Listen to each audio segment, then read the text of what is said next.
इस वीडियो में हम दो वेक्टर्स के वेक्टर प्रोडक्ट के बारे में पढ़ेंगे। हम लोगों ने आज तक डॉट प्रोडक्ट खूब पढ़ा है। अगर हमारे पास दो वेक्टर्स हैं, एक है वेक्टर ए, एक है वेक्टर बी, और हम दोनों वेक्टर्स के बीच में डॉट का निशान अगर लगा देते हैं तो उसे डॉट प्रोडक्ट या स्केलर प्रोडक्ट कहते हैं। स्केलर प्रोडक्ट क्यों कहते हैं? जैसे फोर्स वेक्टर है, उसको वेक्टर एफ लिख दिया। डिस्प्लेसमेंट वेक्टर है, उसको वेक्टर डी लिख दिया। जब फोर्स वेक्टर और डिस्प्लेसमेंट वेक्टर के बीच में हमने डॉट का निशान लगा दिया तो हमको एफ डॉट डी करने से, vector F dot vector D करने से एक स्केलर क्वांटिटी मिलती है एफ डी कॉस थीटा। और एफ डी कॉस थीटा में कहीं भी डायरेक्शन नहीं है, यानी एक स्केलर क्वांटिटी है और यही वर्क को दिखाती है। तो W is equal to F dot D. Vector F लिया, वेक्टर डी लिया, दोनों वेक्टरों का डॉट प्रोडक्ट किया और हमको एक स्केलर क्वांटिटी मिल गई वर्क। ये था दो वेक्टर्स का डॉट प्रोडक्ट। ऐसे ही वेक्टर ए लिया, वेक्टर बी लिया, दोनों के बीच में डॉट लगा दिया तो ये हो गया dot product of two vectors. और इसमें हमने अभी बताया डॉट प्रोडक्ट में एक स्केलर क्वांटिटी मिलती है और डॉट प्रोडक्ट में कितना मिल जाता है, vector A dot vector B is equal to A B cos theta. ये हम पढ़ चुके हैं। इसी तरह ये था एक तरह का प्रोडक्ट दो वेक्टर्स का। हमारे पास फिर से वही वेक्टर ए है, फिर से वही वेक्टर बी है, लेकिन हम अब वेक्टर ए और वेक्टर बी के बीच में डॉट नहीं लगा रहे हैं। हम वेक्टर ए और वेक्टर बी के बीच में क्रॉस का निशान लगा रहे हैं, कैपिटल एक्स जैसा लिख रहे हैं। तो वेक्टर ए और वेक्टर बी के बीच में जब हम क्रॉस का निशान लगाते हैं तो उसे cross product of two vectors कहते हैं। अब cross product of two vectors कहते हैं तो ये जो क्रॉस प्रोडक्ट, जैसे डॉट प्रोडक्ट किया हमने फोर्स और डिस्प्लेसमेंट वेक्टर का, हमने डॉट प्रोडक्ट किया और हमको एक स्केलर क्वांटिटी मिल गई वर्क, तो हमने कह दिया साहब जो डॉट प्रोडक्ट है उसका दूसरा नाम स्केलर प्रोडक्ट है। ऐसे ही जब हम दो वेक्टर्स ए और बी के बीच में क्रॉस का निशान लगाते हैं तो अब हमको जो रिजल्ट मिलता है वो एक वेक्टर क्वांटिटी होती है। क्योंकि क्रॉस प्रोडक्ट करने से वेक्टर क्वांटिटी मिल रही है, इसलिए क्रॉस प्रोडक्ट का दूसरा नाम है वेक्टर प्रोडक्ट। तो वेक्टरों के दो तरह के प्रोडक्ट होते हैं।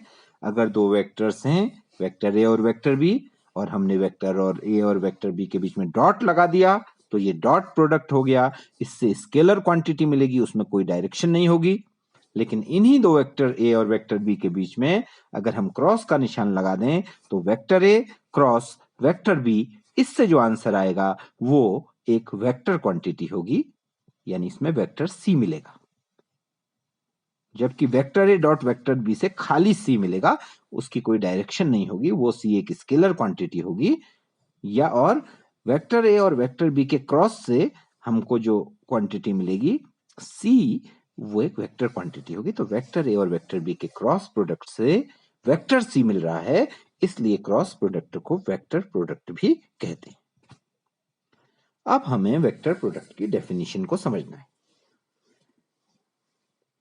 तो पहली बात तो ये हम सब जानते हैं कि वेक्टर ए और वेक्टर बी का जब डॉट प्रोडक्ट होता है vector A dot vector B, तो उसका आंसर आता है A B cos theta. Direction तो उसमें होती नहीं क्योंकि डॉट प्रोडक्ट एक स्केलर प्रोडक्ट है। ऐसे ही फोर्स वेक्टर और डिस्प्लेसमेंट वेक्टर हैं, एफ वेक्टर एफ और वेक्टर डी।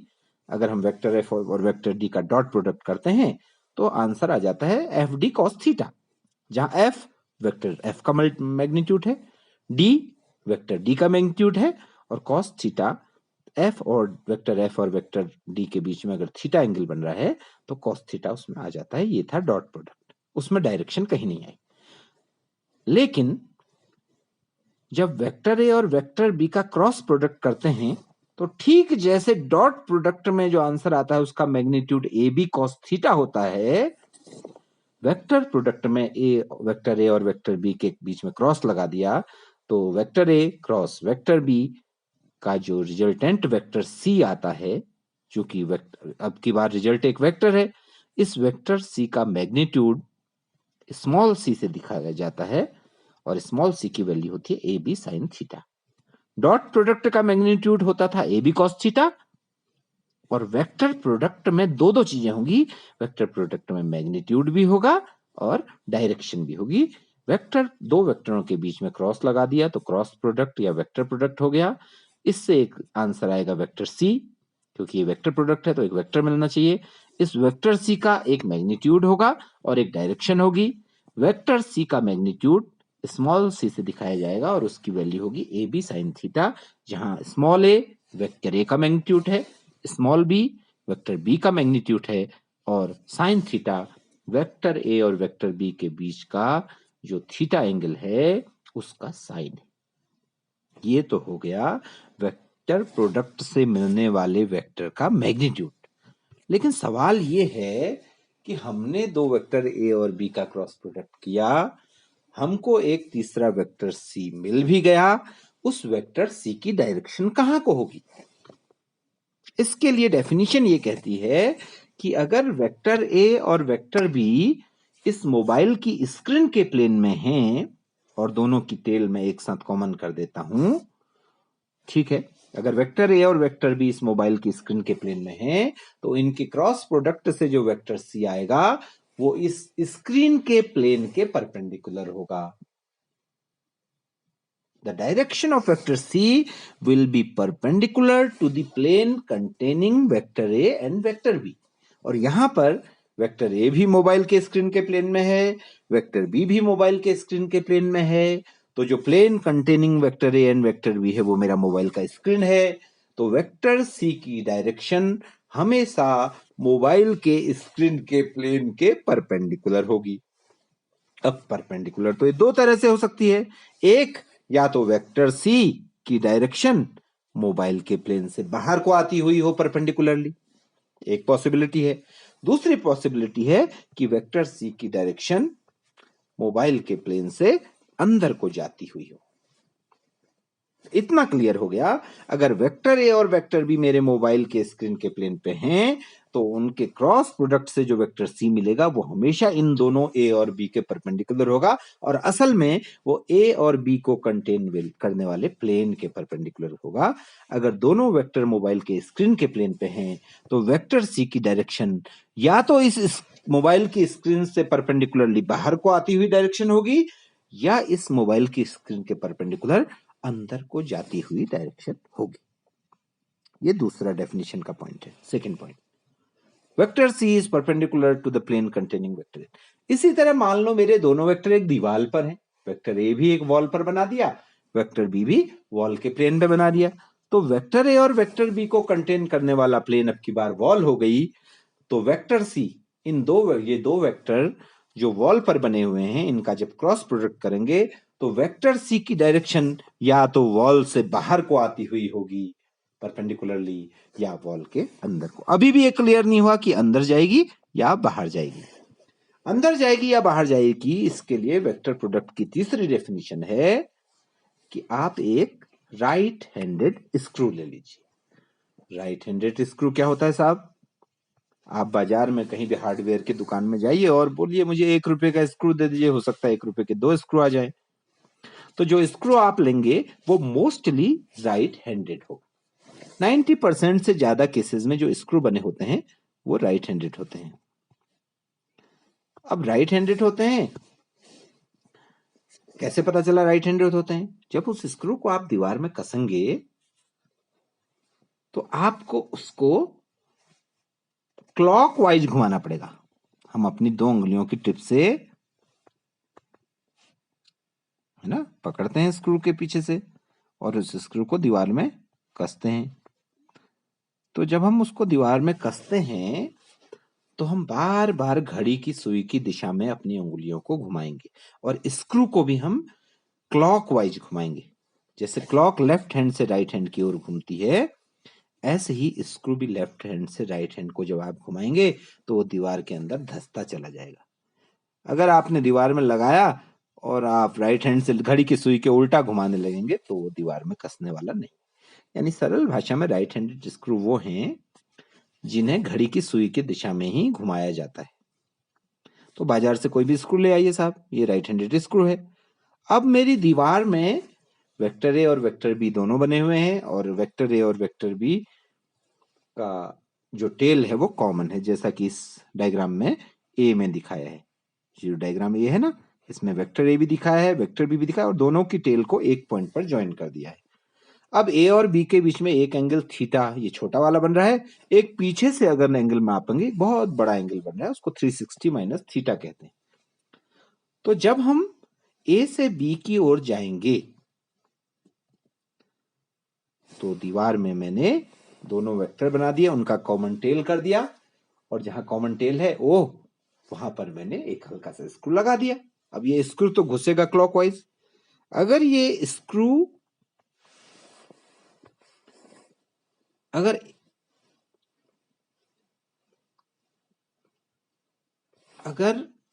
वेक्टर ए और वेक्टर बी दीवार में इस बने हैं, ठीक है, उनका टेल भी कॉमन है और जहां पर कॉमन टेल है वहां पर मैंने लगाया स्क्रू और ए से बी की ओर मैं छोटे एंगल से आना चाहता हूं और मैंने इस राइट हैंडेड स्क्रू को घुमा दिया। कहां की ओर? ए से बी की ओर, छोटे रास्ते से, छोटे एंगल से। तो जिधर को स्क्रू की टिप जाएगी वो टिप की डायरेक्शन ही वेक्टर प्रोडक्ट की डायरेक्शन होगी। मतलब वेक्टर ए और वेक्टर बी दीवार में बने हैं और हमने स्क्रू लगाया और ए से बी की ओर जाने के लिए राइट हैंड वाइज कसते गए, कसते गए, बार बार ये ए से बी की ओर कस रहा है और किस रास्ते से कस रहा है? जहां ए और बी के बीच छोटा एंगल थीटा है उस रास्ते से कस रहा है। अगर स्क्रू की टिप दीवार के अंदर घुसती चली जा रही है तो वेक्टर सी की डायरेक्शन दीवार से अंदर की ओर होगी। ये हो गई एक बात। और ऐसे ही अगर मान लो ऐसा हो कि वेक्टर ऐसा घुसाना पड़े, बाहर से डालना पड़े, इधर से जाए ही ना, तो आपको राइट हैंड स्क्रू बाहर की साइड से लेना पड़ेगा, तब आपका स्क्रू अंदर की ओर आएगा। वेक्टर ए और वेक्टर बी तो वही रहेंगे, इस दीवार में अंदर बने हैं और आप बाहर से स्क्रू डालिए तब आप वो ए से बी की ओर जाना है। तो तीसरी बात यह कि राइट हैंड स्क्रू को ए से बी की ओर छोटे एंगल के थ्रू आप कसिए तो जो स्क्रू के टिप की डायरेक्शन है वही क्रॉस प्रोडक्ट की डायरेक्शन होगी। इस डायग्राम को देख के बच्चे थोड़े कंफ्यूज हो सकते हैं कि भैया ये मोबाइल के प्लेन में भी अभी वेक्टर ए और वेक्टर बी बने हुए हैं, कॉमन पॉइंट भी है, लेकिन इसने स्क्रू को ऊपर को क्यों निकाला? इस मोबाइल के प्लेन से अंदर क्यों नहीं डाला?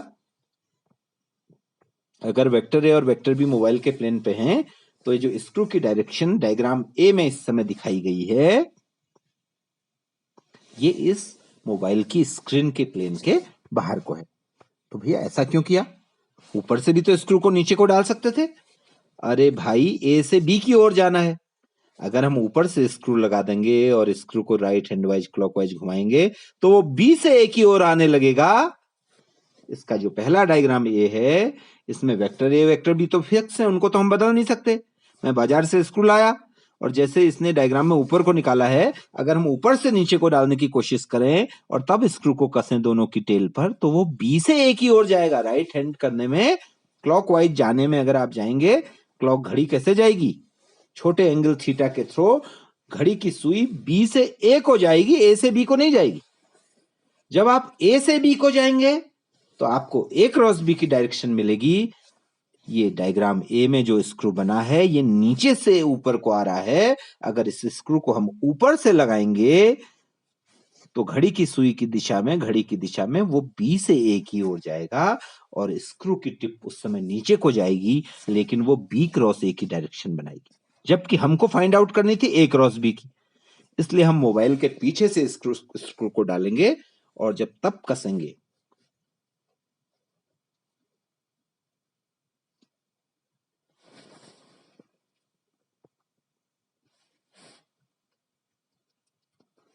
ना, इसी मोबाइल के पीछे हाथ में अगर आप एक स्क्रू लेके करेंगे, कसिएगा मत, खाली इस मोबाइल के पीछे रखिए और फील करिए कि जब आप उस स्क्रू को कसेंगे, यहां से देखने में तो घड़ी का उल्टा होगा लेकिन असल में उधर उस पीछे की साइड से है ना, या दीवार में ये वेक्टर ए और बी है, तो इस समय आपको बाहर से जाना पड़ेगा तब आप स्क्रू को घुमाएंगे तो इतना तो साफ है, जब ऊपर से डालेंगे स्क्रू को तो वो बी से ए की तरफ जाए। घड़ी जब घूमेगी घड़ी की सुई तो बी से ए, बी और ए तो बहुत नजदीक है, बी से ए की ओर को जाएगी घड़ी की सुई। घड़ी की सुई कभी भी ए से बी को, तो ए से बी के बीच में बहुत बड़ा गैप हो जाएगा।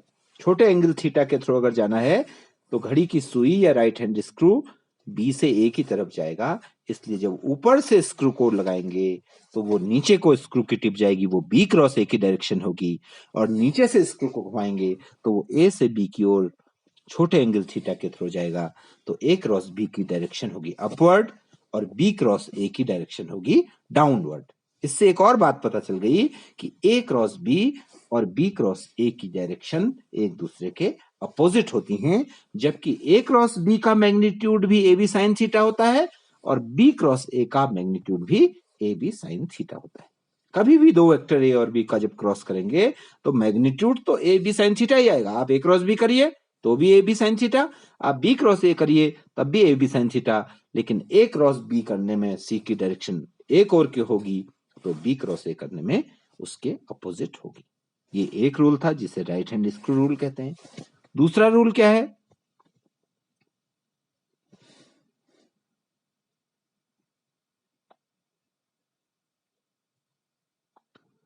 Rule of right hand. इन्हीं दो वेक्टर ए और बी के लिए अगर आपने राइट हैंड को दोनों की कॉमन टेल पे रखोगे तो आपकी अंगुलियां ए से बी को जा रही। आपने अपनी हथेली रख दी ए और बी के ऊपर जहां कॉमन टेल है और अंगुलियों को मोड़ा। जब अंगुलियों को मोड़ा गए है ना, इस मोबाइल के ऊपर रखो अपनी हथेली को ए और बी के ऊपर और अंगुलियों को मोड़ो। राइट हैंड को रखना तो आपकी अंगुलियां खुद ही ए से बी की ओर छोटे एंगल की ओर जा रही हैं। जब आपके राइट हैंड की हथेली दोनों वेक्टरों के ऊपर कॉमन टेल के ऊपर रख के ए से बी की ओर जा रही हैं तो जो थंब की डायरेक्शन होती है वही ए क्रॉस बी को दिखाती है।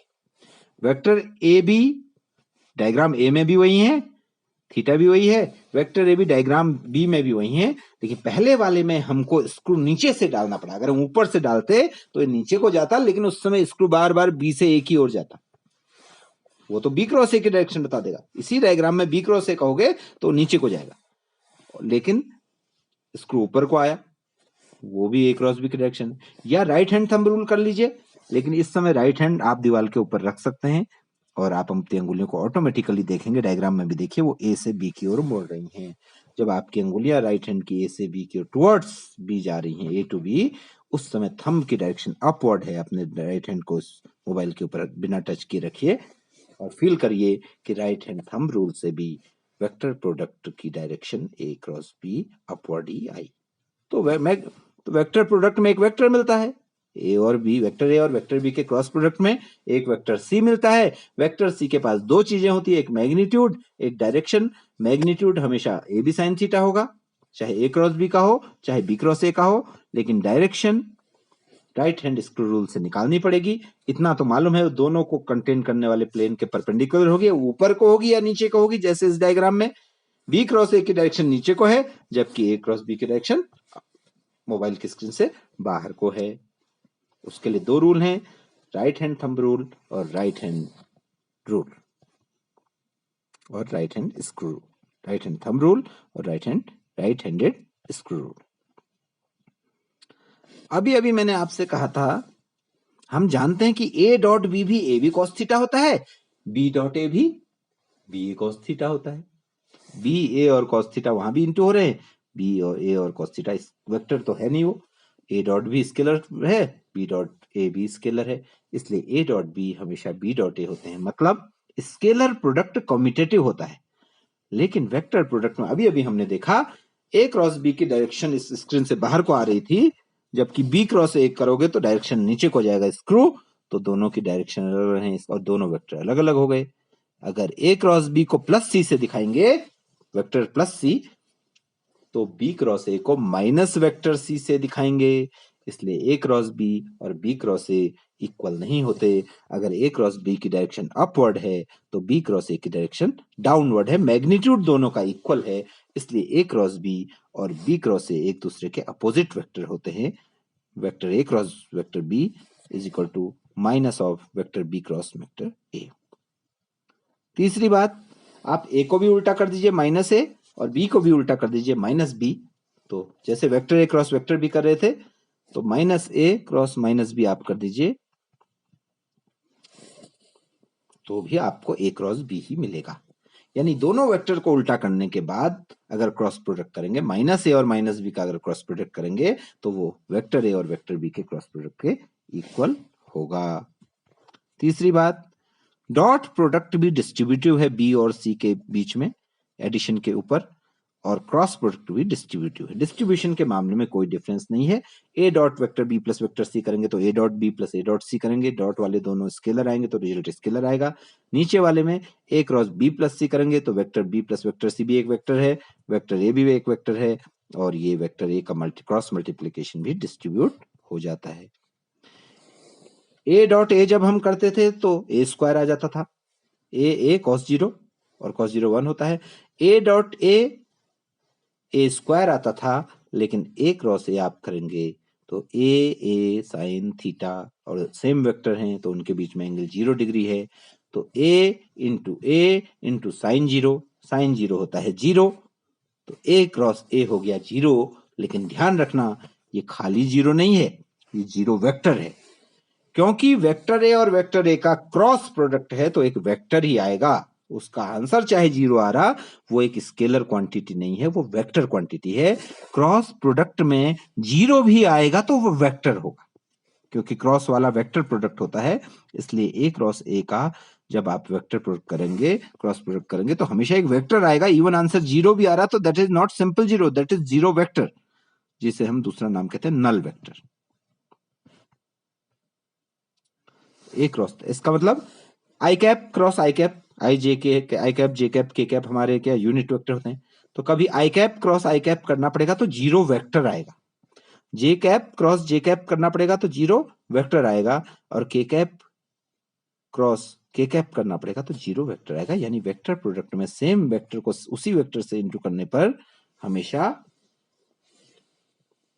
0 वेक्टर आता है। इसीलिए आई कैप को आई कैप से करोगे तो साइन 0 होने की वजह से 0 तो आएगा, पर ये 0 बोल्ड है, इस 0 के ऊपर भी एरो लगेगा, ये एक नल वेक्टर है।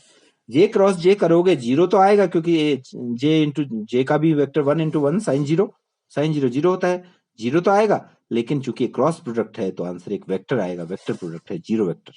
और के क्रॉस के में भी साइन 0 की वजह से तो 0 आएगा, लेकिन एक 0 वेक्टर होगा। लेकिन अगर आप आई कैप और जे कैप का क्रॉस करोगे तो के कैप आएगा। एक्स वाई जेड एक्सिस में क्या होता है, एक्स एक्सिस और वाई एक्सिस अगर दीवार के प्लेन पे होती हैं तो जेड एक्सिस उसके परपेंडिकुलर होती है। तो आप अपना राइट हैंड रख लीजिए ओरिजिन पर, और एक्स एक्सिस से वाई एक्सिस की ओर अंगुलियां घुमाइए, तो देखिए आपका जो राइट हैंड का थंब है वो जेड एक्सिस की डायरेक्शन में होगा। एक्स एक्सिस की डायरेक्शन में है आई कैप, वाई एक्सिस की डायरेक्शन में है जे कैप। आपने आई कैप से जे कैप को उंगली घुमाई और आपका थंब के कैप की डायरेक्शन में आ गया। इसका मतलब आई क्रॉस जे से के कैप मिलता है। और इसी तरह इसको अगर आप आई के बाद जे आता है तो आई और जे को इंटू करिए तो तीसरा के आता है, जे के बाद के आता है, जे क्रॉस के करिए तो वापस पहला तीसरा आई वाला आ जाता है, और तीसरे वाले के बाद के बाद फिर से पहला वाला आई कैप आता है। तो ये एक साइक्लिक ऑर्डर को फॉलो करते हैं। इनको आप अपने thumb right hand thumb rule का या screw right handed screw rule का यूज करके भी निकाल सकते हैं।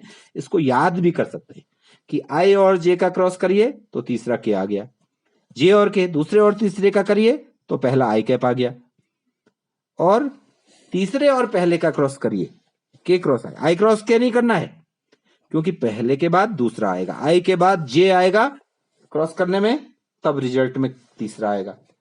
जे के बाद के आएगा, के क्रॉस जे नहीं करना है, क्योंकि आई जे के बाद के आता है, इसलिए जे के पीछे ही के रखोगे तब आई कैप आएगा। अगर के क्रॉस जे कर दोगे तो माइनस आई कैप हो जाएगा। आई के बाद जे आता है तो क्रॉस प्रोडक्ट करना है तो आई पहले लिखो, जे बाद में लिखो, आई क्रॉस जे बराबर के कैप आएगा। अगर आप जे क्रॉस आई कर देंगे तो माइनस के कैप हो जाएगा। आई के बाद जे लिखो तो आंसर के, ऐसे ही जे के बाद के आता है तो आंसर तीसरा वाला आई, और लास्ट में के बाद आई जे के फिर से आई, तो के पीछे आई लिखिए, के क्रॉस आई तो जे कैप आ जाएगा। लेकिन अगर आपने आई क्रॉस के कर दिया तो माइनस जे कैप आ जाएगा। इसे समझ भी सकते हैं। अगर किसी कारण समझ नहीं पा रहे तो याद कर लीजिए और दोस्तों से डिस्कस करिए, मुझसे डिस्कस करिए। तो मैं कोशिश करूंगा समझाऊं, वैसे मैंने अपनी तरफ से आपको समझा दिया। तो वेक्टर ए और वेक्टर बी का जब क्रॉस प्रोडक्ट करते हैं तो वेक्टर ए हो गया ए X I plus A Y J plus A Z के, और इसका क्रॉस प्रोडक्ट करेंगे वेक्टर बी से तो बी की जगह लिखेंगे बी एक्स आई कैप प्लस बी वाई जे कैप प्लस बी जेड के कैप। अभी अभी हमने पढ़ा था आई कैप का आई कैप से जीरो हो जाएगा, जे कैप का जे कैप से जीरो हो जाएगा, और के कैप का के कैप, वो सब तो आ जाएंगे जीरो वेक्टर, नल वेक्टर, इसलिए नल वेक्टरों को इसमें लिखा नहीं गया है। बच क्या जाएंगे, जब आई कैप यहां वाला ए एक्स का आई कैप जब बी वाई के जे कैप से मल्टीप्लाई होगा तो के कैप देगा, ऊपर के रूल लगा लीजिए। जब और इसी तरह ये रिजल्ट आ जाएगा। अभी हमने आई क्रॉस जे क्रॉस के सब पढ़ लिया है, तो हर एक को तीसरे से क्रॉस मल्टीप्लाई करिए तो ये रिजल्ट आपको आ जाएगा। और ये क्या है, ए वाई बी जेड माइनस ए जेड बी एक्स। आई कैप ये गलत लिखा है इसमें, ए वाई बी जेड के साथ आई कैप है, ठीक है, और ए जेड बी वाई के साथ है, इसमें बुक में ए जेड बी एक्स लिख दिया है। ए क्रॉस बी का जो फाइनल आंसर आएगा उसमें आई कैप के साथ जो ब्रैकेट है ए वाई बी जेड तो ठीक है, माइनस ए जेड बी वाई होगा, क्योंकि y वाले को z से गुणा करोगे तभी x वाला आएगा। तो ए वाई बी जेड तो समझ में आता है, तो उसके साथ ए जेड बी वाई होगा। जे कैप में ए जेड बी एक्स, जब z वाले को x वाले से करोगे तो जे कैप आता है, वो तो मालूम है, A Z B X minus A X B Z, Z X है तो एक्स जेड होगा। पहले वाले में गलत लिखा है, ए वाई बी जेड माइनस ए जेड बी एक्स लिख दिया है, जबकि ए वाई बी जेड माइनस ए जेड बी वाई होना चाहिए। और लास्ट वाले में ए एक्स बी वाई माइनस ए वाई बी एक्स, ठीक है। इस रिजल्ट को आप याद भी रख सकते हैं, समझ के भी लिख सकते हैं। और अगर आप लोगों ने डिटर्मिनेंट पढ़ ली है तो इसका बहुत सिंपल तरीका है, अगर दो वेक्टर ए और बी का क्रॉस प्रोडक्ट करना हो, अगर दो करना हो तो ये लास्ट लाइन में जो डिटर्मिनेंट है, एक डिटर्मिनेंट बनाइए, दो खड़े डंडे बनाइए, आई कैप जे कैप के कैप लिखिए। ए पहले आया है तो पहली लाइन में ए X A Y A Z उसके कंपोनेंट लिख दीजिए, और क्रॉस बी में बी बाद में आया है तो दूसरी लाइन में B X B Y B Z लिख दीजिए। अब अगर आपको डिटरमिनेंट आती है तो जब आई कैप वाला रो और आई कैप वाला कॉलम हटाओगे तो ए वाई बी जेड माइनस ए जेड बी वाई आ जाएगा। जब जे कैप वाला रो और जे कैप वाला कॉलम घटाओगे तो ए Z B X minus A X B Z, क्योंकि आपको मालूम है बीच में माइनस का साइन होता है जे कैप के साथ। और तीसरा के कैप वाला रो और के कैप वाला कॉलम हटाओगे तो A X B Y minus B X A Y आ जाता है।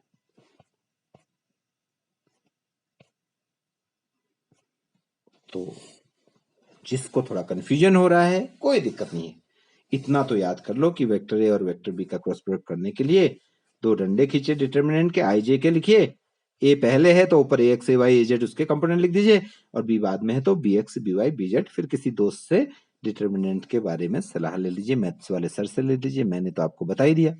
सबसे पहले आई कैप के साथ क्या करते हैं, आई कैप वाली रो और कॉलम को हटा लेते हैं तो बच गए ए वाई बी जेड माइनस ए जेड बी वाई।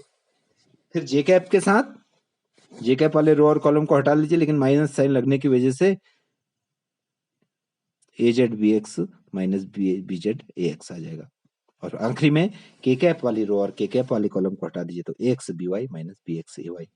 नहीं तो ऐसा नहीं हो रहा है तो vector A cross vector B को simply A X I plus A Y J plus A Z के क्रॉस बी एक्स आई, और हर एक को क्रॉस करते जाइए, आई क्रॉस आई वाले जीरो हो जाएंगे, आई क्रॉस जे वाले के हो जाएंगे, जे क्रॉस आई वाले माइनस के हो जाएंगे। अभी हमने पढ़ा था आई जे के का क्रॉस प्रोडक्ट, तो आपका आंसर आ जाएगा। यहाँ पर दो वेक्टर दिए हैं और हमको ए क्रॉस बी इनका निकालना है।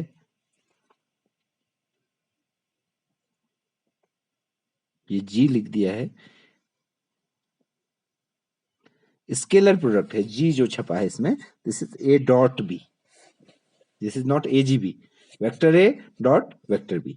जब डॉट प्रोडक्ट करेंगे बाकी सब जीरो हो जाते हैं, केवल आई वाला आई से 3 टू जा 6 माइनस 6 माइनस का साइन है, जे वाला जे से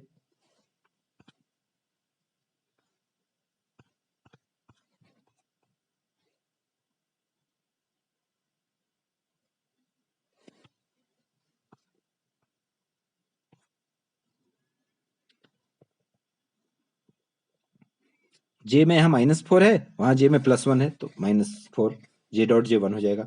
और के वाला केस है, के डॉट के 1 हो जाता है, 5 - 3 -15 हो गया, बाकी आई डॉट जे डॉट के वो सब जी परपेंडिकुलर वाले डॉट में 0। तो ए डॉट बी है, ये जी गलत लिख लिया इसने, दो वेक्टरों के में जी लिखा है वो डॉट है। ये हो गया इनका डॉट प्रोडक्ट। अब हमें इनका क्रॉस प्रोडक्ट, अभी मैंने बताया, आई कैप जे कैप के कैप लिखिए, ए के कंपोनेंट है 3 - 4 5, बी के कंपोनेंट दिए हैं क्वेश्चन में -2i + 1i 1j -3k, इनका क्रॉस प्रोडक्ट कर लीजिए, आपको 7i - j -5k कैप मिल जाएगा। अगर आपको डिटरमिनेंट नहीं आती, आप बायोलॉजी वाले हैं, तो ए कैप को पूरा खुल के लिखिए, 3i - 4j + 5k एक ब्रैकेट में, क्रॉस करिए, बी कैप को पूरा खोल के लिखिए, बी वेक्टर को -2i + 1j -3k, और उनको एक एक करके क्रॉस करते चले जाइए, भले ही डिटरमिनेंट वाला ज्यादा आसान पड़ेगा। तो आपको ए क्रॉस बी मिल गया। उसके बाद ये कहता है बी क्रॉस ए अगर निकालना पड़े, अगर ए क्रॉस बी में 7 आई है, तो बी क्रॉस ए में -7 हो जाएगा, डायरेक्शन बदल जाएगी। अगर ए क्रॉस बी में -j है, तो बी क्रॉस ए में +j हो जाएगा, और अगर ए क्रॉस बी में -5k है, तो बी क्रॉस ए में +5k हो जाएगा, क्योंकि अभी हमने देखा था डायग्राम में कि ए क्रॉस बी की डायरेक्शन अगर अपवर्ड है, तो बी क्रॉस ए की डायरेक्शन डाउनवर्ड होती है। इसी के साथ हमारा vector product of two vectors खत्म होता है। Thank you.